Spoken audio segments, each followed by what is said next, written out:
జంతర్ మంతర్లో నిరసన చేపడుతున్న విద్యార్థులపై ఢిల్లీ పోలీసుల లాఠీ చార్జ్ చేసిన ఘటనపై సుప్రీంకోర్టు కీలక వ్యాఖ్యలు చేసింది. శాంతియుత నిరసన రాజ్యాంగం కల్పించిన హక్కు అని పేర్కొంది.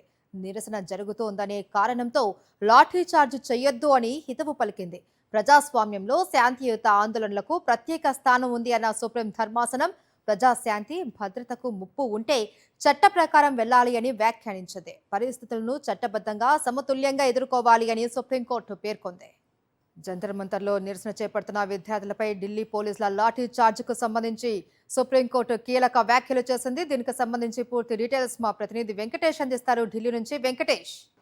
సుప్రీంకోర్టులో ఈరోజు కీలక విచారణ జరిగింది. జంతర్ మంతర్లో విద్యార్థులపై జరిగిన లాఠీ చార్జ్ నేపథ్యంలో పోలీసులపైన కేసులు నమోదు చేయాలి, స్వతంత్ర దర్యాప్తు జరపాలని పిటిషన్లు దాఖలయ్యాయి. ఈ సందర్భంగా chief justice of India Surya Kant చాలా కీలక వ్యాఖ్యలు చేశారు. ఖచ్చితంగా నిరసన తెలిపే హక్కు, ప్రజాస్వామ్య హక్కు, ఖచ్చితంగా శాంతియుతంగా నిరసన చేసేటువంటి వారిపైన ఎలాంటి లాఠీ చార్జ్ చేయకూడదని సుప్రీంకోర్టు మరోసారి స్పష్టం చేసినటువంటి పరిస్థితి. సో ఈ అంశంపైన ఇటీవల కాలంలో పోలీసులు మితిమీరినటువంటి బలప్రయోగం చేస్తున్నటువంటి సందర్భం.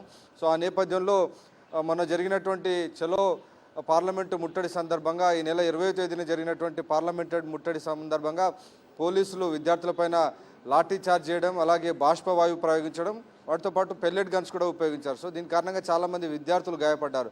ఆ నేపథ్యంలో ఈ అంశంపైన పోలీసుల తీరుపైన దర్యాప్తు జరపాలి, స్వతంత్ర విచారణ జరపాలనేటువంటి అంశాన్ని ఈరోజు సుప్రీంకోర్టు విచారణ జరిపింది. ఈ సందర్భంగా ఖచ్చితంగా దేశవ్యాప్తంగా కూడా యూనిఫామ్ రూల్స్ రావాల్సినటువంటి అవసరం ఉందని చీఫ్ జస్టిస్ అభిప్రాయపడ్డారు. సో దీనిపైన కంప్లీట్ విచారణ, పూర్తి లోతైనటువంటి విచారణ రేపు జరగబోతోంది. సో మొత్తానికైతే దేశవ్యాప్తంగా మొత్తం ఏకరూప మార్గదర్శకాలు రూపొందించాలనే దిశగా ఇటు సుప్రీంకోర్టు ఆలోచన చేస్తుంది. సో యూనిఫామ్ గైడ్లైన్స్ పోలీసులకు ఇవ్వాలనేది ప్రధానంగా సుప్రీంకోర్టు ఆలోచిస్తున్నటువంటి పరిస్థితి. సో డెఫినెట్గా పోలీసులు కనుక ఎక్సెస్ ఫోర్స్ కనుక ఉపయోగిస్తే, మితిమీరిన బలోప్రయోగం కనుక ఉపయోగిస్తే దానికి తగినట్టుగా చర్యలు తీసుకునేటువంటి అవకాశం ఉందని కూడా సుప్రీంకోర్టు సంకేతం ఇచ్చింది. Right, thank you Venkatesh.